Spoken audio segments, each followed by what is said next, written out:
אתה אדוני גדול, מעל שמיים חסדך, אתה הראשון ואתה האחרון, ועד שחקים עמיתך. מה נאמן אתה אדוני גדול, מעל שמיים חסדך, אתה הראשון ואתה האחרון, ועד שחקים עמיתך. בראת את הכל בדברך אדוני, אמרת ויהי, אנוש כציץ השדה יחלוף, ודברך יקום לעולם. מה נאמן אתה אדוני גדול, מעל שמיים חסדך, אתה הראשון ואתה האחרון, ועד שחקים עמיתך. הנה הדבר נהיה בשר, שמו ישוע, חזינו את חסדו. כל המאמין בו לא יאבד, כי אם יחיה לעולם איתו. מה נאמן אתה אדוני גדול, מעל שמיים חסדך, אתה הראשון ואתה האחרון, ועד שחקים עמיתך. מסרו אותך אדוני עמך, בחסד המשיח תשיבם. תשוב תרחמנו, תכבוש עוונותינו, ותשליך במצולות ים את כל חטאותם. מה נאמן אתה גדול, מעל שמיים חסדך, אתה הראשון ואתה האחרון, ועד שחקים עמיתך. ועד שחקים עמיתך. כה גדול אתה, כה גדול אתה אבא, כה גדול.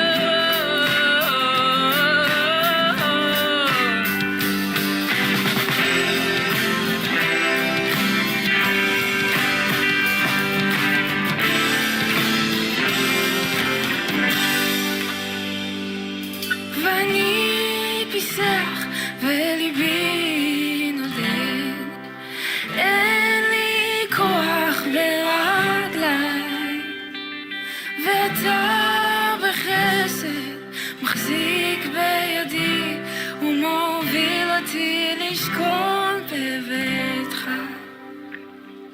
מה נאמן אתה, כן מה נאמן אתה אדוני.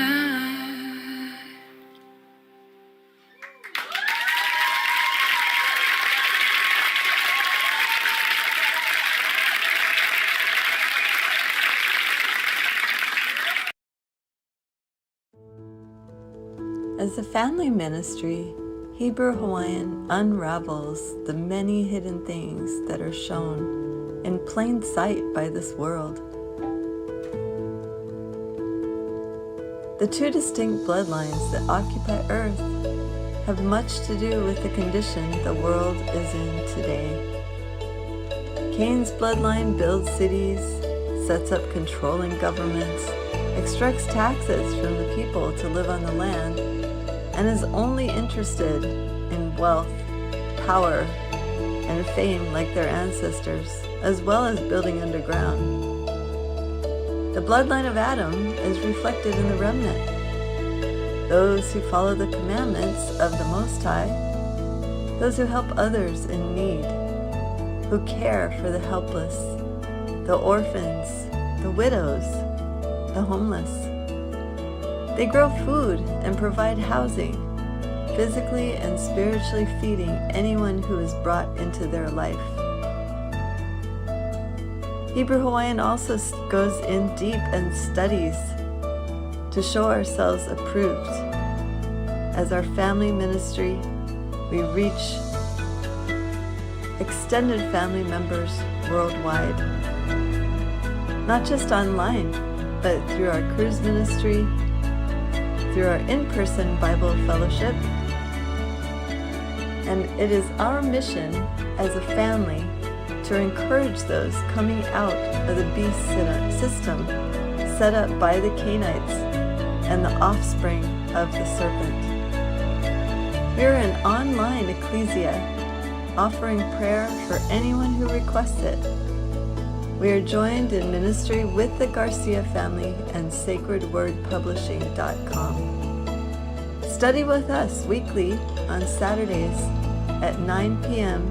Eastern Standard Time, right here on this channel. Shaloha.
Wait, guys. the- Oh, there, the mic is on. Now Got we the can hear mic. us.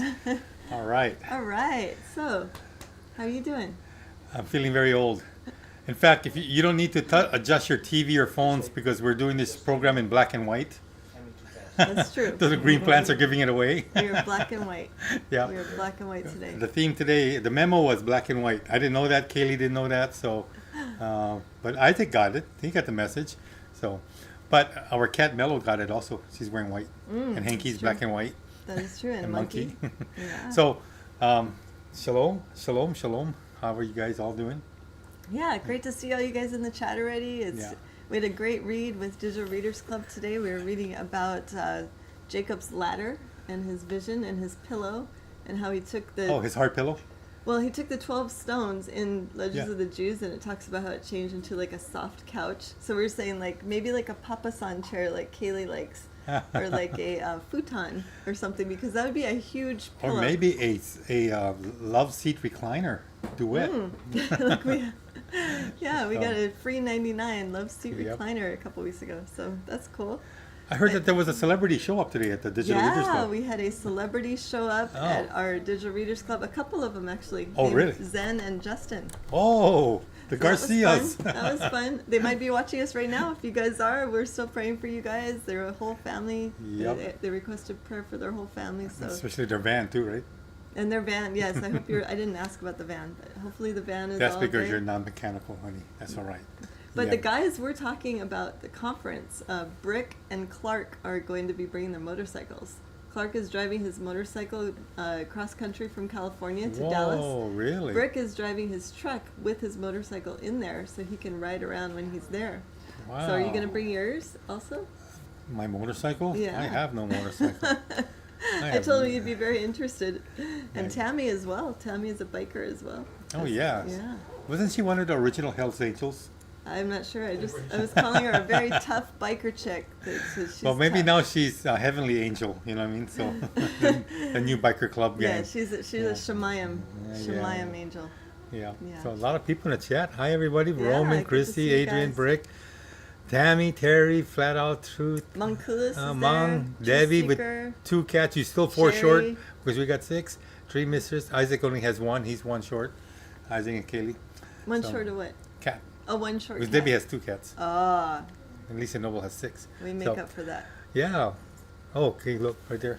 Continue prayer. There we Yeah. go. Yeah, we're gonna do that. Yes, we Yeah, got have. that. We're gonna do prayer requests. Thank you, Tree, Mistress. We got your grandson on our prayer request list, so we're gonna go through Hey, that. Penny's there. Hi, Penny. Yes, Penny. She wanted me to take down the. Kaylee, do you mind taking down Penny's prayer request, and then you can pass it to me when we're going through the whole list? Yeah, she Okay. just put it up just now. All right. So thank you So- guys. Thank you for putting up your prayer requests. Yeah. And also Sharon gave like a update about her knee situation. She fell Yeah. last week or a week and a half ago. So she or needs a knee. She, she all this time she hasn't had medical coverage, Oh. but Well, she because- saved a lot of money. Well, because of the incident happening in a store, that she has a lawyer now, so that she'll be able to get medical coverage. So that's good. wow, Next okay. week she'll be able to start that. All right. So that's a prayer that's answered. She can actually get help with maybe physical therapy or something to help her recover a little faster. Christine is here. Donna Smith is here. Hi, girls.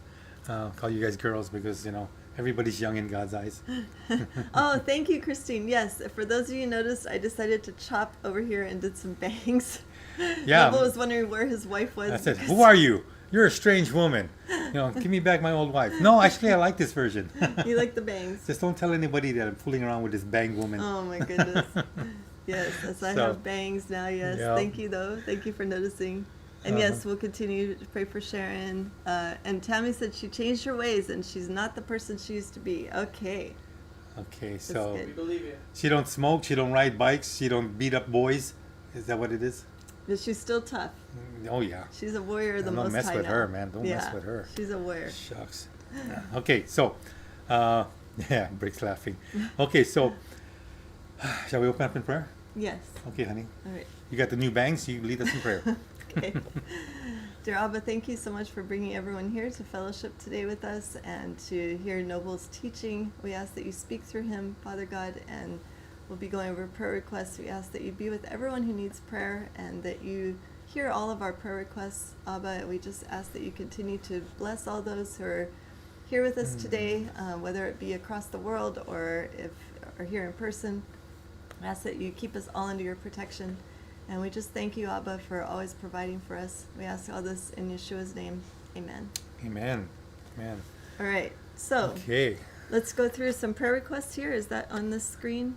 Do I press, Tammy can't talk think very I'm much pressing as the this doctor's arrow. orders. press this arrow? Can they see the list? Oh, wait. Wait, I gotta do the, Okay. what was it, the hyper? I mean, We're getting some. huh? Aver. Aver, where is it? Eyeball. Where's Aver? Okay, I got it. Okay. There we go. So we got prayer request list here. All right. So first one is for Sharon. We talked about this a little bit. Sharon with her knee situation. Thank you guys for lifting her up in prayer. Do she has this- we want her knee to be totally healed? Is Yes. that what it is? Yes. Prayer for healing for Sharon. This is Sharon from Digital Readers Club. She's the one that runs Does she that. want to have knees like who's that prayed? John, who prayed a lot. They call them camel knees. Oh, the No. callous knees. Callous camel knees. No, we don't want women with callous camel knees, right? Probably not. No, That's again, that just- doesn't look just very once a becoming on working- women. Once a working one, Okay. yes. Use a pillow when you kneel and pray. Also, let's see. We got Lisa, who's also known as Truth Seeker, in the chat. She's asking for continued prayer for her living situation and finances, and just overall prayer for her and her daughter. Continued Yep. prayer for you, Lisa. Also for Watchman of Christ, also known as Dean. He had to have emergency surgery today, so please keep him in prayer right now. He probably is either in surgery or just coming out of it, and he didn't go into detail what it's about, but he comes in here on our channel. He actually introduced us to Nathan Reynolds, so Thank you, we're grateful for that. Thank you so much, Watchmen of Christ, if you're listening. Come on again. Also, Zen, he is still in the hospital recovering from sepsis, but we got a pretty good update today that he was able to say hi to everyone during Digital Readers Club, and Justin's there with him right now. If you guys are listening, we're definitely lifting up the whole Garcia family in prayer, so make sure that everybody take that prayer request. Also, Especially Joy, because since Justin's not there, she's handling 2 kids running all over the creation by herself. that's true. Or maybe Polly's there. Well, yeah. Well, right now they're probably sleeping. Oh, they are? So probably why he was able to go to the hospital. You never know. You know, they could just wake up and say, "Dad's not here. Let's go. Let's cause havoc." That's true. That's true. Let's put more white hairs on Mom. Okay. Also, we have a prayer request that just came in Wait. from Penny Short. I'm going to do this Okay, so she can oh, have her okay. phone back. Okay. She said that. Let's see. Her prayer request. There's a man in his 40s who has headaches, backaches. This is from her prayer group, by the way. Penny has like a prayer group in Canada. He has headaches, backaches, and they can't figure out what is causing his pain. And then Diane, another person that she's been praying for, fell and got a concussion. So prayers for her. And yeah. Wow, looks like Hasatan is tripping up people a lot. Yeah. A lot of people we know have been falling. You know. Yeah, I know. Yeah, that's Started with me. Yeah, you fell too. A Broke rib your thing. ribs. Thank Yeah. you guys for praying for me. My ribs are Yeah. feeling better. I started doing light weights this past week. Aldian, hi, how you going, man? Yeah, I fell also. I fell madly in love with my wife when I met her. That was a good fall. So. Okay, next one. For those of you who know Amber Plaster, I met her years ago during like the beginning of the Flat Earth movement. She's a musician. She writes songs about Flat Earth, and she's a beautiful young woman. I'm friends with her on Facebook, and we've kind of had a communication over the last 5 or 6 years. She was recently diagnosed with the C word, and I'm not going to say it here, but you can see it on the screen. If you can please lift her up in prayer. It sounds like she's doing okay though. We went over the whole health protocol and everything, and she's on it. Like she knows all about everything I was describing. So it sounds like she'll be in recovery soon. It seems like she sounds like very positive and trusting the Most High to heal her through herbs and natural things. So prayers for her. Also Okay. for Christy Frost, ongoing request, Christy, for continued prayer for her dog's healing and for her finances.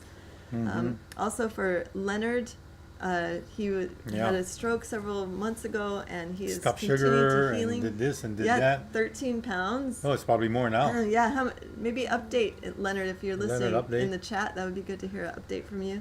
Yeah. Sounds like you're doing great though, brother. Rolando also requested overall prayer for himself. Okay. And so.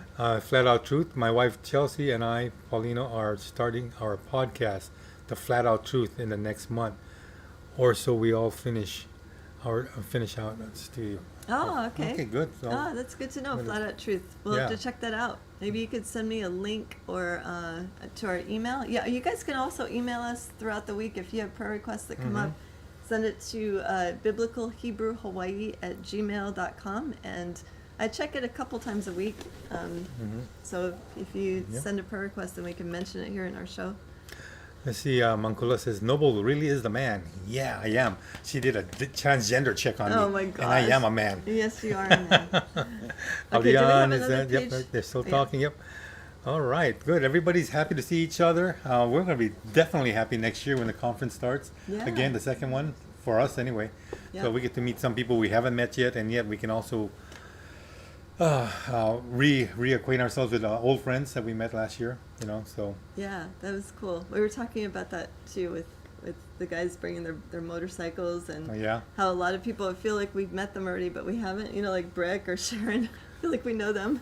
Yeah, Clark, you better be Penny. careful. You're riding a motorcycle across hundreds of Cross-country. miles. Yeah. He's gonna have a sidecar too. Oh, really? Yeah. Nice. So that should be. You're gonna good. sleep in a sidecar? That's kind of uncomfortable, isn't it? I don't know. Or I'm not maybe a sure. Motel 6. Who I'm knows? not sure. Okay, go ahead. All right. Did you want to go? No, go. Okay. Tree Mistress, she requested prayer for Oliver, her grandson, ongoing for his ear infection until that is healed. So we definitely will keep that in prayer. Tree. For Sundown, she is requesting healing for her eyes. She's experienced some night blindness, I believe, so we'll continue to keep you in prayer, Sundown. And then also for Tina back in Wisconsin. Yes. We prayed for her. She's a dear friend, and her vision was slowly disappearing, and she's had some surgeries. But we're trusting that the Most High will take care of her. You know, whatever happens in the near future. Yes, Yeah, for so- sure. And I see Sundown in the chat there, so Okay. good Oh, to see you, nice. sister. Also for our friend Luis Perez, you guys might remember him. He's the former rabbi turned follower of Yeshua, and he's taught before here in her channel with Yep. Noble. Got to talk to him. Yes. Good friend Aldion was going. We were attending his fellowship. He has allergies. It's allergy season, right? Spring and Yeah, summer, right? So in Texas too. yeah, so nothing to be worried about. But man, I here's have- Leonard. Thank you, prayers. I'm down to 15 pounds. Oh my goodness. Blood pressure's good. Wow, Wow. Leonard Allen. Jeez. Good job, Leonard. Can I give you some of my poundage? You can get rid of some of the stuff you got in the freezer there. Yeah, Lisa's saying, Noble, go on a diet, exercise. Huh? He's got a weight machine, all kinds of good stuff he can do to work out in. Yep, they're working by themselves right now. We'll use that. Also for Dayton Rogers, he came into Zen Show asking for overall prayer for him and his situation. Why do people have all these prayers for their overalls? Are these farmers not happy with their clothing? You know, the overalls. I just wonder. Look, Katie's wearing an overall. It's Yeah, overall yeah. theme today. Yeah, we we can didn't all get get overalls. We should do an overall message one day. You know what I mean? Okay. Overall. Yep. Okay. Noble's working on the freezer goods. Yes, he is. Hopefully they will be gone soon, and then he So I can restock them with Haagen better. Dazs, right, Tammy? Oh my goodness. All right, man. All right, so any other prayer requests, stick them in the chat. Noble's going to teach today. He's got a great lesson prepared. She always says that. She has no idea. No? Yeah. He's been working hard But on wait, the lesson. hold on. Let me. Okay. We're back to us again. I just want to thank my son and my daughter-in-law for this brand new canister. Look at this. It's a flask. It's a Ranger Pro. I mean, they gave this to my wife, but my wife drinks out of my bottle, so I'm taking this as mine. No, that's yours. This is my color. This is my green color. So thank you guys. Okay. Very nice flask. Yeah, man, they took us out to dinner and all that, man. It's very nice. I'm afraid they're going to ask me for something. You know, they're buttering me up like my wife does. We I get feel to like go a to- corner to cob. Let's butter him up so we can ask him for something.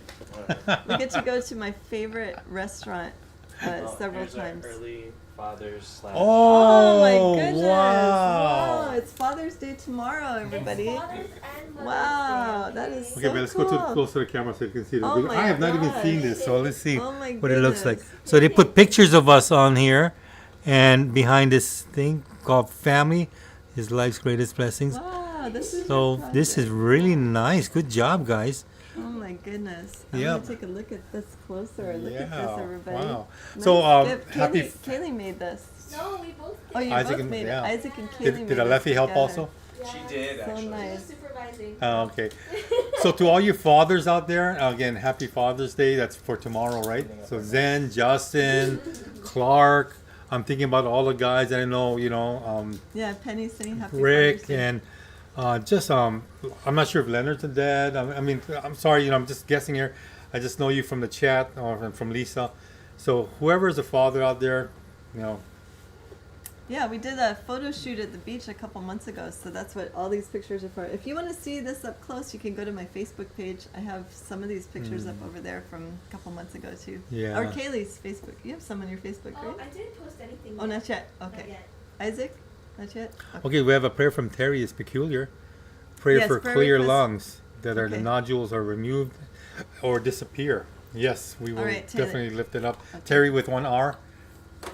Yes, we'll add you to the list, Terry. I think we had you on the list Thank about you, a son. month ago. I think so. I'm glad you updated. Thank Shucks, you so I didn't much, even- Terry. I moved it. I didn't even look at We'll it. definitely put you back on the list, Yes. and no. that your nodules will disappear Oh, on gosh, the lungs. so good. That's kind of concerning. So I pray that everything clears up. for Call you. up Tammy. Talk to her about lungs. Yeah, Yeah. Tammy's Tammy been has lung struggling with issues that too, She has so. some talking issues right now. She was saying that the doctor told her not to talk, which is very hard for her. So she could text, but for someone that loves to talk and is really good at it, that must be rough. Well, just like Zen, right? When he's got all these shows and he's got to talk, Yeah. and sometimes he's not up to talk physically because he's tired or not feeling well, and he still talks. So like, man, I give that guy credit. Oh yeah. He is a trooper, man. He's definitely a trooper. And get out of that place. Zen, whenever you're ready, Clark, Brick, and I will break you out, and all Leon and Mankulas too. We'll break you out of the You're gonna hospital. break- Yep, we're gonna break you out with Brick. Okay, so yeah, we'll throw the brick at the window, and then Throw the brick at we'll the- have Brick try to ride his motorcycle through the glass doors. Then we'll break him out. Well, Brick was saying in Digital Readers Club that he hopes that the Most High has a job for him where he could do bricklaying in the new kingdom. I would say probably gold, bricks of gold. Yeah, I know, but that's a downgrade. You know, he's doing really good work now. Now he's just working on the streets. You know? Yeah. Okay, All right, so let's see. so I'm gonna let you teach. I'm gonna sit over here on the side. Oh yeah, Shay's here too. And we'll see you Okay. guys in the chat. It's so good to see all you guys here today. Yep. All right. Well, thanks, honey. Well, I'm gonna change the screen back to the presentation. There you go. All right. So, and hallelujah, praise report again, just for all the families out there, families that are trusting in God, the Most High, especially our young families that hopefully will make it out to the conference, because this is actually geared towards them. They're the again a target audience. You know, the young families like Isaac and Kaylee, and then those with kids as well. You know, Isaiah, the Chavez family, the Duda family. You know, Will Duda and Alondra, Chris Smith. You know, and his family. The Reynolds family. The Reynolds family. Who else? Zach Lewis family. Zach Lewis. Gosh, a couple name. Who are some more of the younger couples like you guys? met? Yeah. Savannah. Savannah, yeah, Savannah and Time. Time, yeah, and their new one. Gosh, there's so many young families. Just look forward to hopefully seeing you there. Again, it's gonna be fun, you know. Also, the Flat Earth Truth says, "Count me in and breaking Zen out." Aha! All right. The more we recruit, the better, the easier we'll go. All we need is Arnold and his shotgun, and we should have no trouble. You know, What? Terminator. You know. Oh my goodness. Yeah, remember when he went into the hospital? At That's first I thought it meant another Arnold.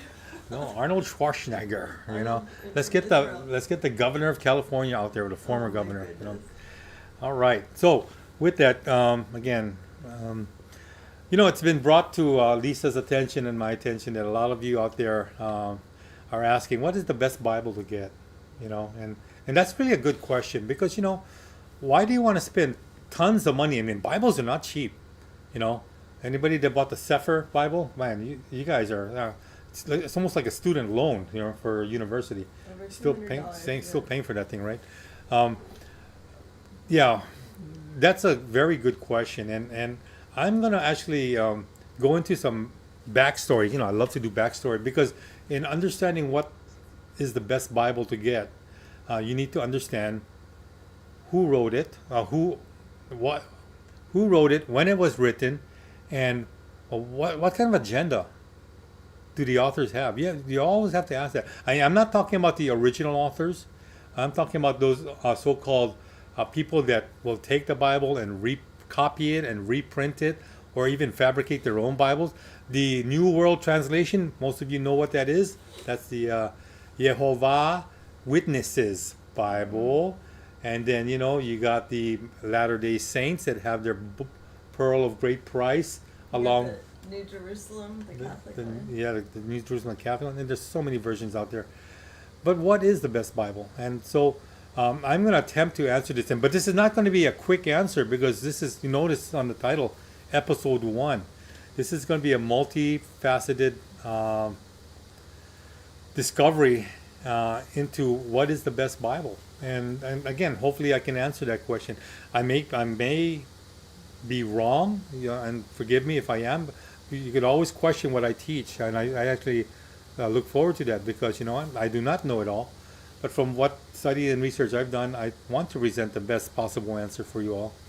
And so it begins here. I mean, and you notice that on the picture, all these Bibles, what do you have here? The Thompson Chain Reference Bible, the New Living Translation, the Message from Mr. Peterson.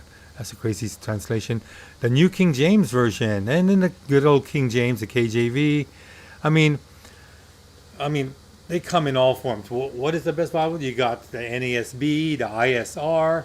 okay, the Institute of Scriptural Research, ASV, American Standard Bible, the RSV or the new NRSV, that's a Revised Standard Version, the NIV, New International Version. That was my first Bible when I became a believer. Believe it or not, my younger brother gave me that, and I loved it. It was good. But Didn't understand. but I didn't know better. But you know what? There's some there's some things you need to know about our Bibles. The NLT, the New Living Translation. Whoa, we. And the CEV, the Christian Evangelical Bible. I think I'm not sure what CEV stands for, but there are so many Bibles, and this is just a short. This is the short list, okay, of the Bibles. And so again, bear with me as I take you on this journey, okay, because this is gonna be a long one. Now, do I want your autograph? Of course, I want your autograph, especially, if I can sell it on Facebook or on, what is that, eBay, because maybe I might make $1 more with your autograph. I keep telling my wife that. But an autograph is something written in one's own hand. According to Webster's, an original and not a copy. So when it comes to the Bible, the autographs of the Scripture are those written texts made by the very authors themselves. Now, this is way different from distinguished. It's distinguished from the copies that we have, the reprints that we have, and as far as our present knowledge goes, the biblical autographs, the original authors of the Bible books we have, all 66 of them, are no longer in existence. So what is that telling us? We don't have the originals anymore. Okay, but what we do have are copies and reprints, okay, and copies of copies of copies of copies. And unfortunately, when it comes to copies, there's going to be transcribal errors. The scribe might be a little sleepy, or he might be hungry. Maybe a spot of mustard fell on the parchment, and he couldn't actually read what the letter said. Because my wife Lisa has mustard going all over the place when she eats her sandwiches. What about Tabasco? Tabasco is more translucent, okay? Translucent Tabasco. Yeah. That'd be a good name for So again, although we can determine again fairly well, what the Bibles might have said, we still have to be very cautious and careful, okay? And so, NIV, non-inspired version, very good, Aldion, very good. So the autographs do not exist anymore, and I can tell you now, if you go to a swap meet or garage sale and you find a book that has an original autograph of the original Bible, you better take it, pay whatever you can, and run with it, and don't tell anybody until you got your lawyers and military backing, because that's going to be worth a fortune. But I believe they do not exist. That or God has them all kept up in His library, so highly unlikely. But what do we have instead of the autographs? Well, we have these things called manuscripts. Copies and reprints come in many forms. And a biblical manuscript is a handwritten copy of a portion of the text of the Bible. Biblical manuscripts vary in size from tiny scrolls containing individual verses of the Jewish scriptures to huge, again, massive polyglot codices, which is plural for codex, a book. Okay. Polyglot? Yeah, polyglot. Okay. These are multilingual books, again, containing both the Hebrew Bible, known as the Tanakh in Hebrew, and the New Testament, as well as the extra canonical works. Okay. So, and I know a lot of you out there are very familiar, with the canonical works. Okay, Justin Max joining us. Awesome, great. Sundown. All right, good to have you guys. Now, when it comes to manuscripts, you cannot say the word manuscripts without thinking about the Dead Sea. This is a view, looking at this beautiful picture from Masada. Anybody that's ever been to Israel? And up Masada is unbelievable.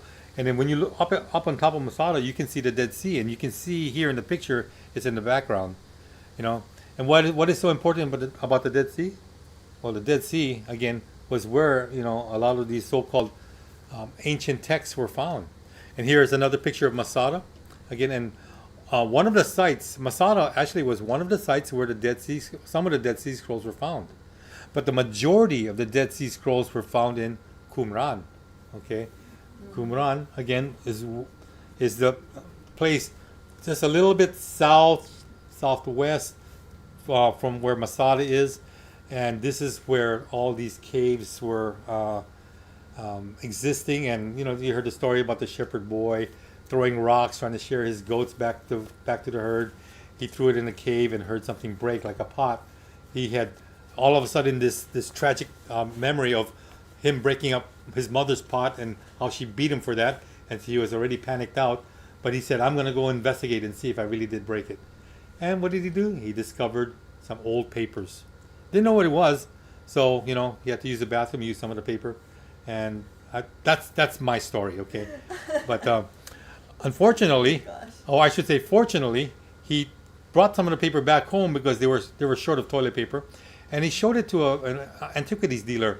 An antiquities dealer showed a lot of interest and said, "Boy, give me some more of this stuff, and I'll pay you handsomely." And he gave him a couple shekels, something like that, and thus the Dead Sea Scrolls were discovered. Okay, that's Noble's backstory version. All right. Now, what are the Dead Sea Scrolls? Also known as the Old Testament. Many of the Dead Sea Scrolls were found in containers just like what you see here to the left. Okay, clay pottery. And they were shaped rather odd, but you could see how a scroll could fit in there pretty well. Okay. Now, the Hebrew Bible, also known as the Tanakh again, was believed to be divinely inspired. Okay, in that even without the autographs, the manuscripts that followed, the early ancient manuscripts that followed, were still carrying this divine inspiration because they carried the very word of God. But what happened after that?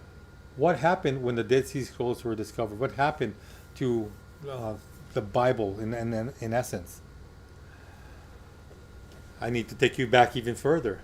Many of you know the book of Daniel, right? And Nebuchadnezzar's dream. Daniel 2, verse 31 to 45. And maybe my wife can come and read this. Okay. I'm going to give her time to get up here. She's lounging and relaxing, looking very comfortable like Kaylee and Isaac. Okay. And if you want to turn there, it's Daniel chapter 2, verses 31 to 35. Oh, 45. Okay. 245, yep. You, O sovereign, were looking on and saw a great image. This great image and its brightness excellent was standing before you, and its form was awesome. This image's head was of fine gold, its chest and arms of silver, its belly and thighs of bronze, its legs of iron, its feet partly of iron and partly of clay.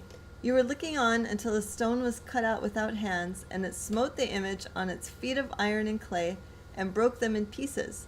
Then the iron, the clay, the bronze, the silver, and the gold were crushed together, and became like chaff from the summer threshing floors.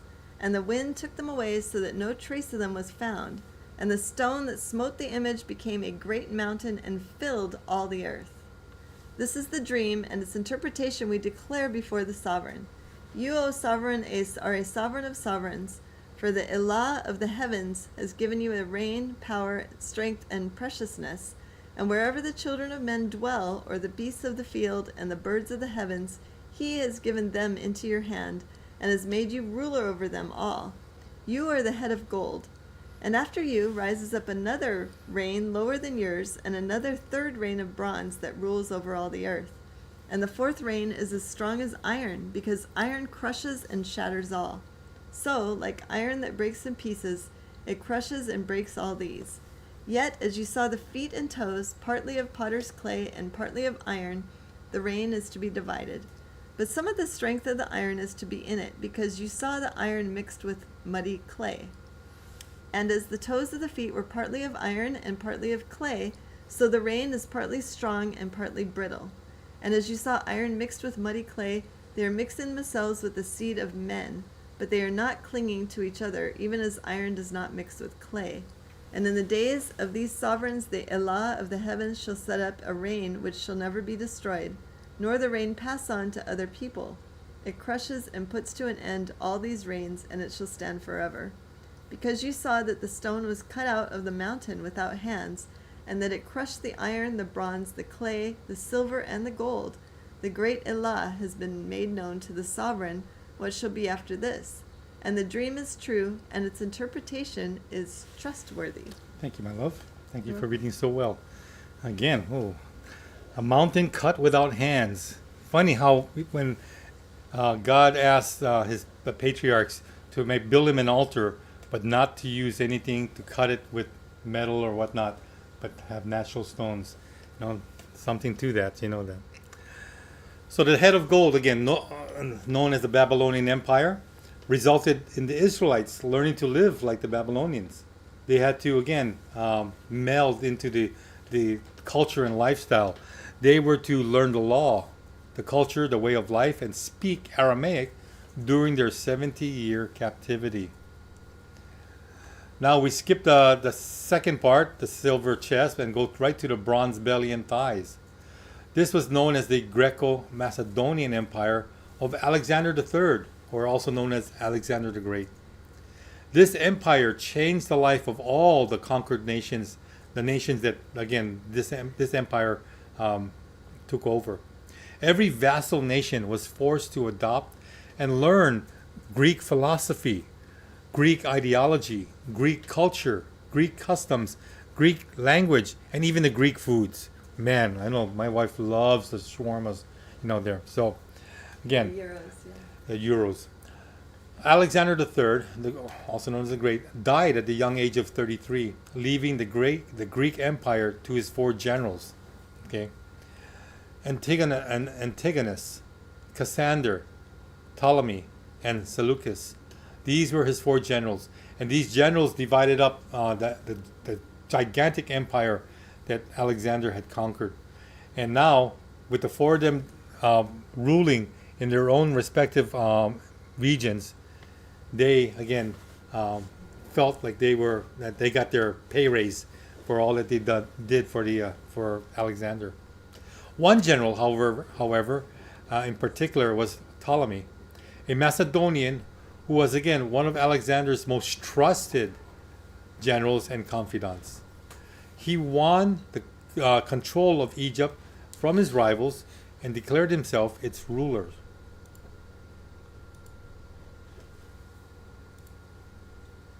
Oh, and let me go back. You notice that when on the map you see the red empire. Everything that's red on that map shows you the Ptolemaic Empire. So he pretty much ruled all up northwestern Africa and the Middle East. Ptolemy and his family ruled Mizraim, also known as Egypt, and Judah for almost 3 centuries, I believe. And their rule again, was steadfast.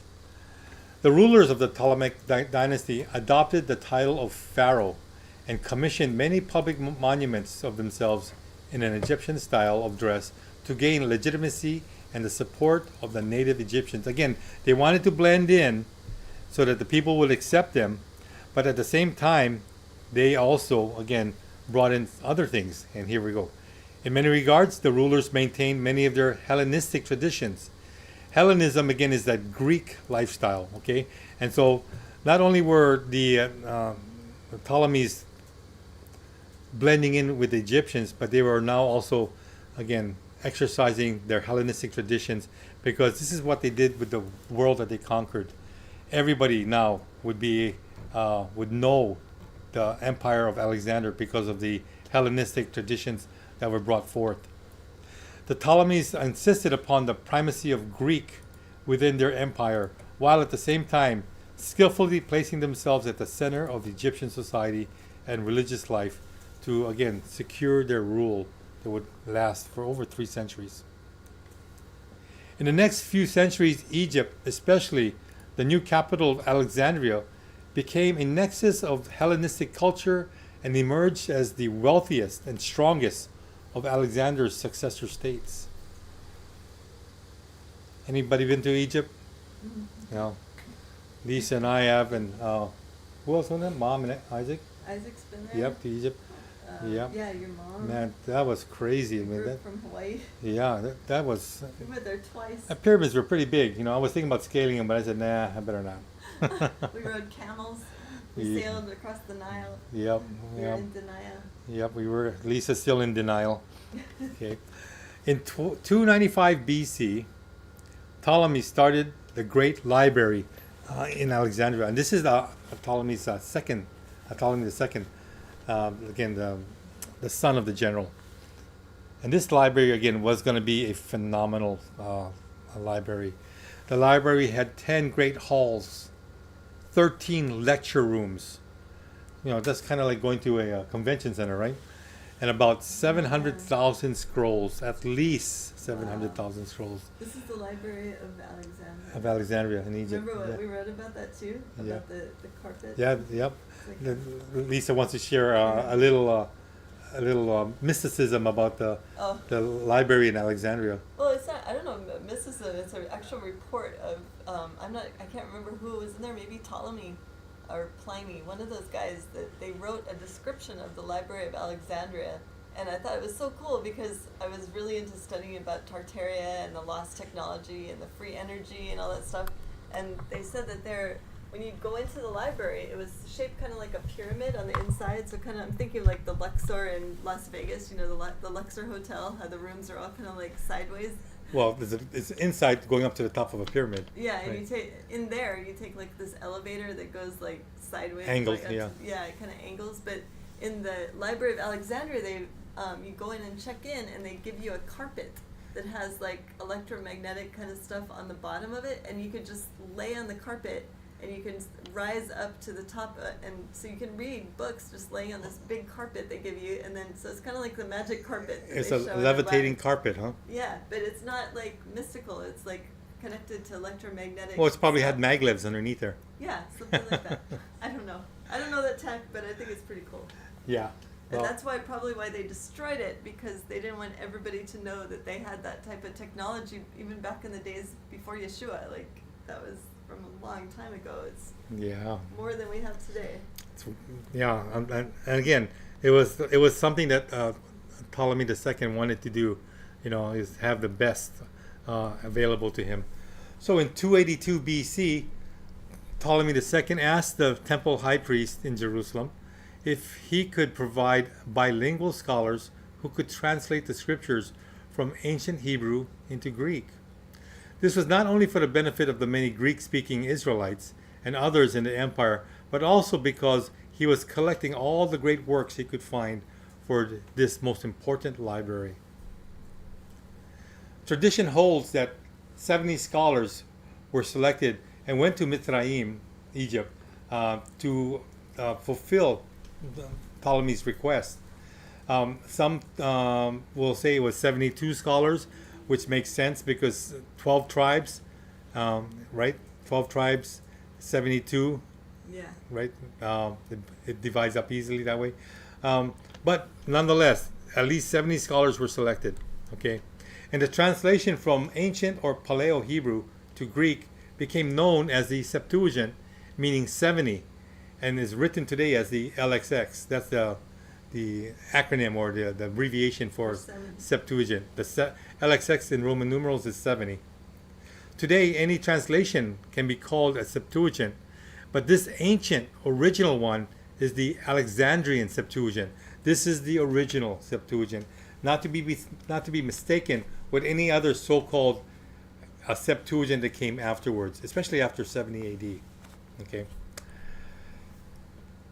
Historical documentation from 7 very early sources show that the 5 books of Moshe, the Torah, had been translated by 280 BC, and the whole Tanakh, which is the Old Testament, was completed 30 years later at around 250 BC. Not too bad work for translating, 36 books in an English Bible, and it's going to be less in a Hebrew Bible, which they combine some of the books. But that's the larger portion of the Bible is the Old Testament. Right. Honey.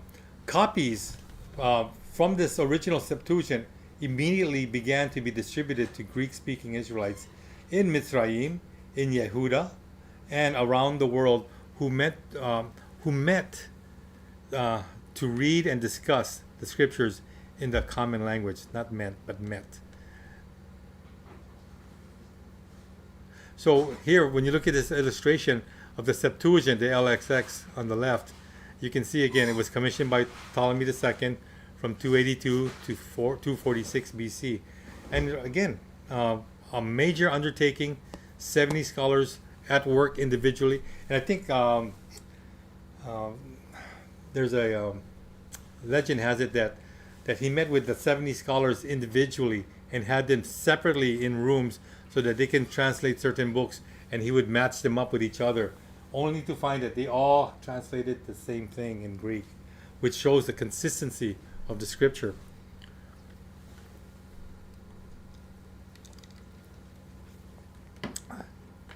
With the copies of the Septuagint going around to Greek-speaking Israelites around the world, this gave birth to synagogues, hundreds and hundreds of synagogues, which were again known as the houses of prayer and the reading of the Tanakh. Okay, and like when it comes to synagogues, they have the Torah reading and then the Haftarah reading. The Torah is the first 5 books, the law reading, and Haftarah are the prophets. Okay. Philo, historian Philo again indicates the earliest synagogues started in 262 BC in Alexandria, after the Torah was translated. Inscriptions trace the rise of synagogues first from Syria in Mitzrayim, that's the little picture to the bottom left, and then to Delos in the Aegean around 240 BC, and that's the one on the right. And you notice that seat there, that's also called the seat of Moses, because the teacher would be sitting on that seat. He would read from the scrolls, standing up.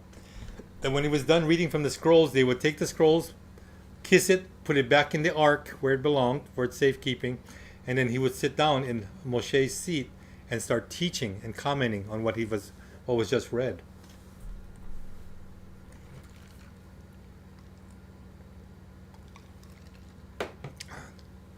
The Septuagint was the catalyst, the hardener that started the synagogues wherever it went. By the close of the 1st century BC, synagogues were everywhere. And at the time of Yeshua, the Septuagint was accepted by Jews as the Word of God in Greek. And when I mention the word Jews, we're talking about the Pharisaical rabbis, the sages, the scribes. They had no problem with the LXX back then. It was that same Greek translation that the Apostle Paul, also known as Shaul, and the New Testament writers took their quotes from. And you notice that when you read the New Testament, there are quotes from the Old Testament. And a lot of those quotes, again, the disciples and the writers of the New Testament used them to get the point across. In 486 BC, Julius Caesar was involved in the civil war in Mitzrayim. His fleet of ships in the Alexandrian harbor was set on fire. Again, this is what they call guerrilla warfare, right? So, as the ships was burning, storehouses, granaries, and the library with many scrolls were all burnt as well. The associated museum was also damaged. The whole complex was then partly restored. Yet, even after the restoration, it was again destroyed by a whole series of later events and fires, ending in AD 391 with few remnants left. Fast forward almost 400 years, in AD 70, the Romans again destroyed the Jewish temple in Jerusalem. And the Roman administration, again, was tired of the Jewish revolts against them. Revolt after revolt. These were the hard people. Again, even Pontius Pilate says, I am the governor of one of the worst regions in the world. Why? Because they were so religious and so fanatical. Unknown to many, though, it was not the ethnic Roman troops who did the burning and pillaging of Jerusalem. The troops came from what was, again, Turkey, Syria, and Iraq. But they were under the command of the Roman general and soon-to-be Emperor Titus. When the temple was destroyed, the artifacts, like the 7-branched candlestick or menorah, were taken away as trophies. Unfortunately, though, also destroyed in the attack was the foundational copy of the Jewish scriptures, the Tanakh, or the Old Testament, which was kept in the temple. Remember, they razed the temple, they burned it down. All other copies made prior to AD 70 came from that master copy, that master print, which was in ancient Hebrew writing. And at the time, there was also a new Jewish cult establishing itself in the Roman Empire. Can anybody tell me what cult this was?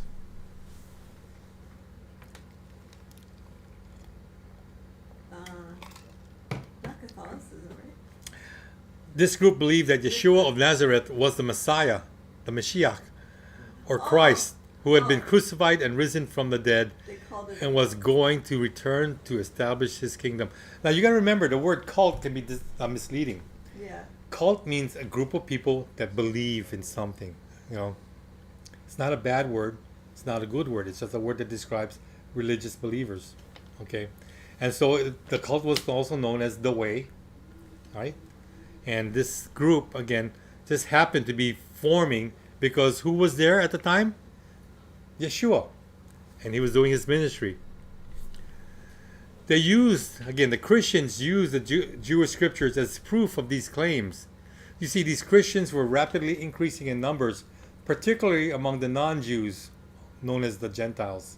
Okay, and they would use these Jewish scriptures. Why? Because it showed who the Mashiach was.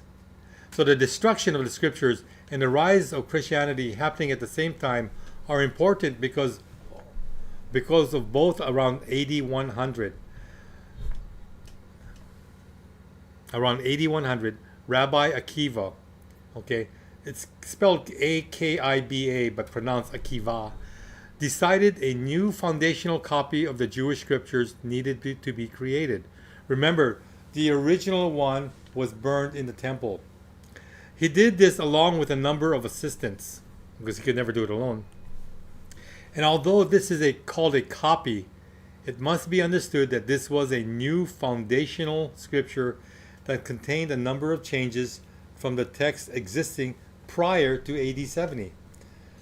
Remember, the Septuagint, the Alexandrian Septuagint, was written in 280, the 280s BC. Okay, this is the Christian Bible in Greek, or the Christian Old Testament in Greek. This changed text is called the Masoretic text, which most of our Old Testaments today are based on. Yes, you heard me. Your Bible in your hand, on your shelf, in your car, in your bedroom, the Old Testaments are based upon the Masoretic text. Yeah. The English translations. Yep. So after the 486 BC Alexandrian Library fire and the destruction of the Temple Scrolls in AD 70, Rabbi Akiva saw his chance and opportunity to make a new master copy in accord, this time, with rabbinical tradition. You see, the original Alexandrian Septuagint had no rabbinic tradition inputted to it. It was, again, a translation from the Old Hebrew. Okay? It wasn't corrupted. This Masoretic text and its new and non-ancient Hebrew script originated around AD 100.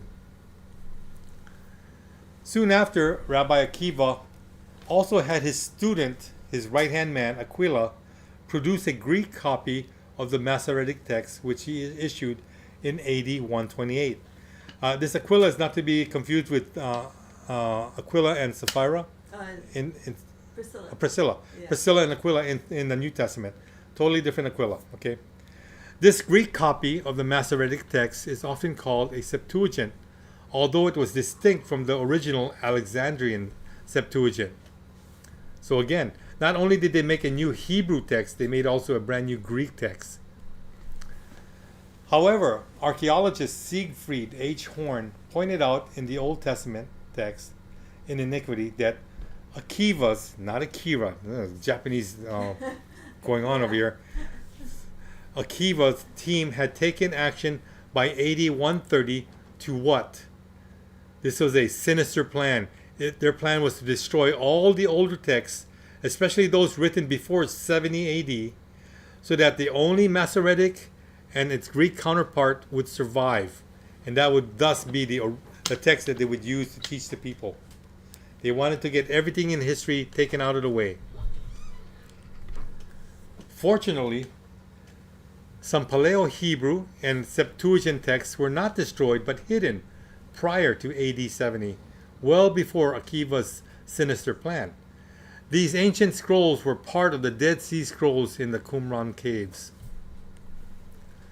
The other 4 Dead Sea Scroll sites all date after AD 100 and have copies of Akiva's and Aquila's new Hebrew and Greek texts with a key exception. Okay, now let me just comment on this. Not everything from the Dead Sea Scroll is good, because if it's after 70 AD, most likely after AD 100, it's going to be corrupted, because now we have Rabbi Akiva and Rabbi Aquila's new Hebrew and Greek texts. Just because they're old, they're not the original. Now you're going to remember that they put some changes in there. Okay. So what was, back here again. So what was the key exception? At Nahal Hever, an Alexandrian Septuagint scroll of the 12 minor prophets, complete and 32 feet long in length, was found. Talk about a discovery, man. Talk about winning the lottery. This is an original scroll. I mean, from the autograph, but uncorrupted, untouched by those that had agendas, like Rabbi Akiva. It dated 250 BC, but came into the cave around AD 132 as a family treasure. All other copies of the Alexandrian Septuagint that survived were held by who? Is it still green on the OSB? Yeah. It's still fine. Okay, still going. All right, guys. Sorry if it's buffering. How do we know that there were changes in Rabbi Akiva's Masoretic text? I mean, it's easy to point fingers and blame somebody, unless you take the scriptures side by side and compare them. First, the writers of the New Testament quoted passages from the Alexandrian Septuagint version, which existed prior to AD 70, showing that Yeshua of Nazareth was the long-awaited Mashiach. Those quoted passages are different to those in our present Old Testament. This difference was intentional on Akiva's part, because he wanted to stop the Christians from using the scriptures in support of Yeshua.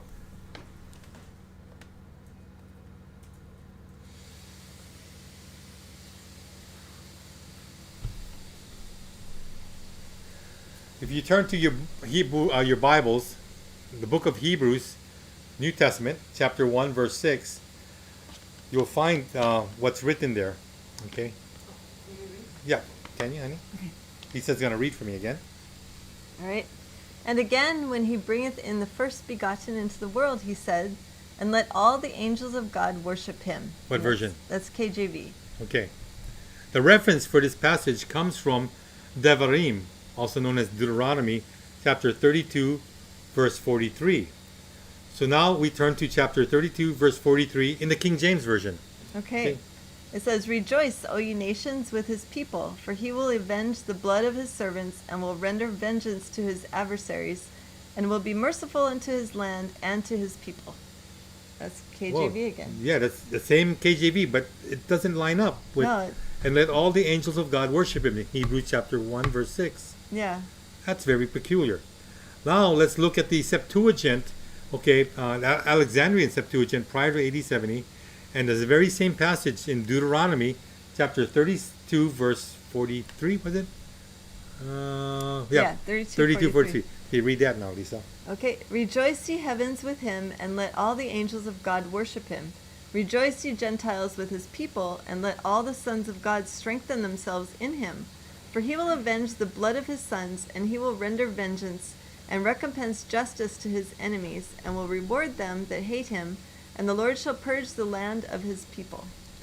So, the Septuagint actually has what the New Testament says, that all the angels of God worship him. Wow. And that's just one example. Yeah, there's probably a In the lot. coming episodes, I'll share more passages with you, but right now I'm just giving you a general overview and a backstory of what's happening here. There's another change that Rabbi Akiva made that was very, very obvious. He no longer wrote the Tanakh, the Old Testament, in the older script form of Hebrew called Paleo-Hebrew, which was used in the Temple Scrolls. Many of the Dead Sea Scrolls prior to AD 70 used this older script form. And you can see on your display those pictures. They call it the pictograph of the Hebrew language. And this is, again, your basic consonants. In Israel, the shekels, there are coins printed or minted, and they were minted in Paleo-Hebrew. On the top left, you'll notice that there's a picture of a coin to the farthest left. That's dated 139 BC, and you see the characters there are Paleo-Hebrew. Then you look to the coin at the right, and it says AD 68, just before Jerusalem was destroyed by the Romans. And there you still see the Paleo-Hebrew. These coins show that Paleo-Hebrew was still in daily use up to AD 135, because if you look at the second picture on the bottom right with the green trim, it shows the Bar Kokhba rebellion or revolution. This is the Second Jewish War, and so that was dated from 132 to 135. And if you look at the coinage there, you can see it still has Paleo-Hebrew. So Paleo-Hebrew was, again, the Hebrew language used back in their days. However, when the Romans took over around 50 BC, okay, the square Hebrew characters used today slowly came into use. After AD 70, it became prominent that Paleo-Hebrew was used on a more limited basis. Akiva then cemented this process in the scriptural text type. And you'll see here. You've heard of the Tetragrammaton. This is, again, the name of God, the personal name of God, written in Hebrew. To the left is the Paleo-Hebrew, the way it should have been written. To the right is the Masoretic Hebrew, that so-called square block Hebrew that Akiva implemented. It has been stated that Moshe himself would not understand or be able to translate this writing. Yeah, well, we're talking about the writing on the bottom, the square or block Hebrew, because obviously to the left you got your Paleo-Hebrew, and Moshe was very familiar with that. Oh, yeah. Something extremely important must also be said, because Rabbi Akiva and the others involved wanted the people to depend on the rabbis for scriptural interpretations instead of studying scripture for themselves. Does that sound familiar here? Akiva had the vowel points around the Hebrew consonants left out. What? Why would you do that, Akiva? And for example, look at these two words. You see the consonants from right to left. It's mem, which is the M, lamed, which is the L, and now final kaf, which is a K. MLK. Okay. This is again this is your main word, your triconsonantal word in Hebrew. And if you put those three dots below the M and the L, the mem and the lamed, that you get the word melech. Melech is, again, the definition for king or ruler. But Akiva, again, was pretty brilliant because he could manipulate the vowel points. And if you put, for example, a dot above the mem on the picture on the right and kept the three dots on the bottom of the L, it would say Molech instead of Melech. And a lot of you are very familiar with the name Molech, which is a Canaanite god, a god that accepted sacrifice of babies babies and those going through puberty that were Yeah. transitioning their gender. That was the other. oh my gosh. Walking through the fire, or Yeah. passing through the fire to Yeah. Molech. So there again, Akiva could again manipulate how the vowel points would be used. Why is that? Because he wanted control of the people, the masses. Now let me give you an English version of what's going on here. Look at the word HLL, the letters HLL. No vowels. But if you put a vowel into each into it, what are the vowels we have here? I, for example, you will get the word hill. Yeah. Okay, you put an e inside there, you would get the word hell. Hell, yeah. The letter A, it would be hall, Hall. and for the letter U, it would be hull. Okay, and then also you get the name Hillel if you wanted to make a proper name out of it. This is how the Hebrews did it, where they would have consonants, and then they could put the vowels, whatever vowels they wanted, in there to make it translate what they wanted to mean. So HLL could actually mean hill, hell, hall, hull, which is really diverse, you know. Yeah, it's very different meanings. I was going to say too, I saw a study done online, going back to that Molech. You mind going back one screen so I can mention this before we keep going? There's a study, because it's MLK. If you insert an I after the mem, what do you get? Milk.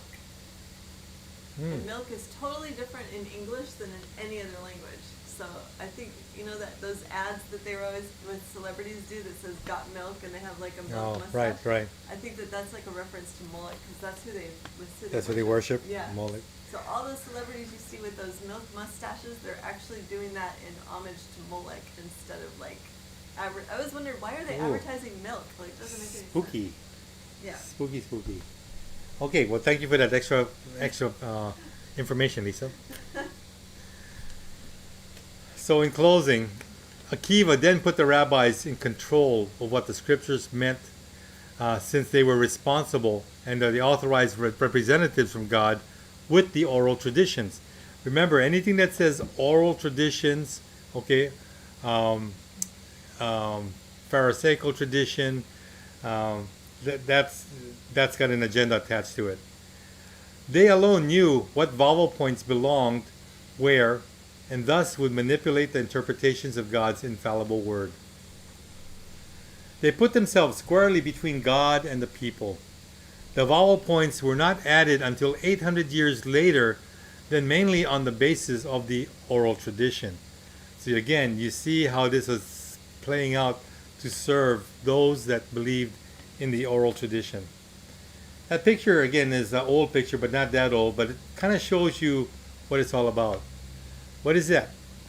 The Catholic box where you do your confessions, right? Yeah, where is that in the Bible? That you have to tell a certain guy that's sitting behind the door. Well, in a see, very when you have religious leaders in power, they can make up whatever rules and laws they want to, and it just passed down from the Jews to the Catholics and so It's so so forth. weird, like, tell me all your secrets in this dark cave. Yeah. Like, that's so creepy. Exactly. And we will pray for you. Medieval Hebrew scholars, again, known as the Masoretes of the 9th and 10th centuries CE, who produced Hebrew scripture manuscripts, kept the tradition of where to put the vowel points. Thus, the Hebrew Tanakh was called the Masoretic text, also known as the MT.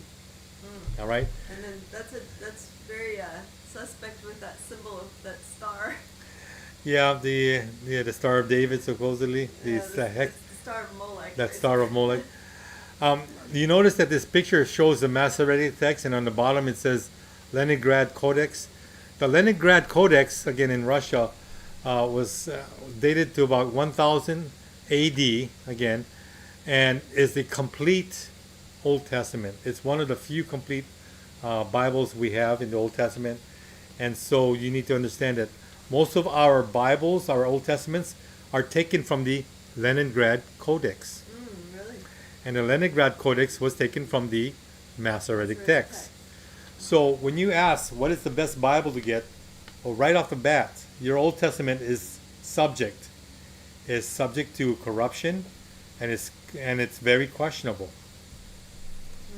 So what's the best Bible? Come For back. English speakers. Come back next time for episode 2 as I go down this rabbit trail and point out exactly what is the best Bible that you can get today that has not been tampered with, corrupted, or changed in any form or manner, especially with those people that have agendas for certain religious groups. All right. All right. That was a great teaching, honey. Thank you so Okay. much. We're going to take a short break and then we'll be back. Hang in there, go get something to drink, some snack or something, and then come back. I'm going to be doing a short reading as soon as we come back from break. So we'll see you guys in a bit. Recording live from Hawaii with the George Ohana.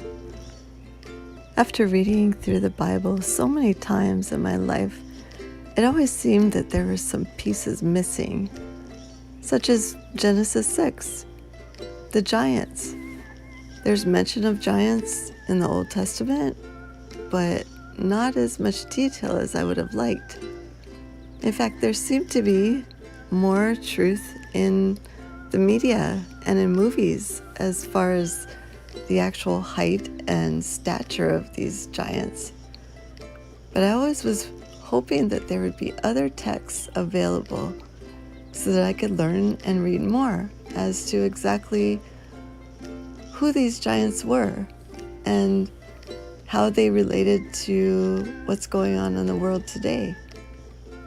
Hebrew Hawaiian Family Ministry is one that we have prayed over and that we are so excited to share these nuggets of truth that we get from reading the Bible, as well as extra biblicals, as well as ancient texts that have been removed over the years, and learning the detail and the backstories of biblical truths and biblical stories really helps them to come alive.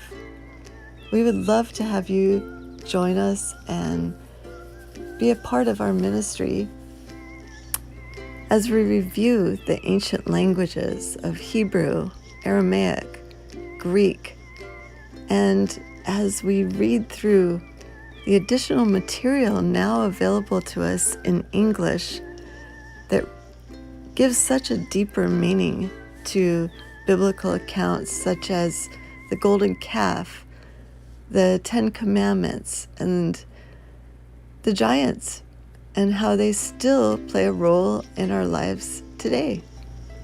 The media loves to put these heroes, these famous ones of old, in the spotlight, and that's how it's always been. But as a truth-seeking community, it is so important to utilize the research of others who are on the same path as we are, the path to learning the whole truth about the ancient deities, about the modern idols, and how they're related, how they're the same entities. These accounts of the patriarchs, such as Job or Iyov, help us to increase our own personal faith in the Most High. By learning the details of what Iyov endured, it can help us as we're going through our own trials. By learning exactly what happened in the garden with Adam and Havah and the serpent, can help us to see the relationship to what we're going through today. And what was the role of the serpent in all this? There's so much symbology involving serpents through so many different cultures. It's important to read books outside the Bible in order for us to understand it with a deeper meaning and use our history that has been stolen from us and is now being revealed as knowledge increases in the last days. Did you ever wonder how the Most High called Avraham and hear of his encounter with Nimrod and the fiery furnace? These and other stories are readily available to all of us, and we look forward to sharing with you and to hearing your ideas and your research about these ancient books. We can discover how each apostle wrote books of their own that should have been included and that were included in the early church manuscripts. We all study together And we all have something to bring to the table as far as our own individual research. So please join us on Saturday evenings for Hebrew class and backstory time on both this YouTube channel, Hebrew Hawaiian, and on Discord with Sacred Word Publishing.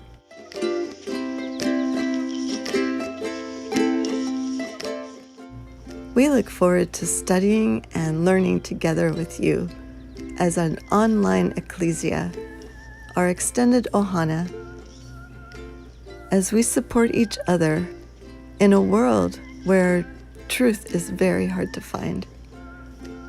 Blessings to all of you, and Shaloha.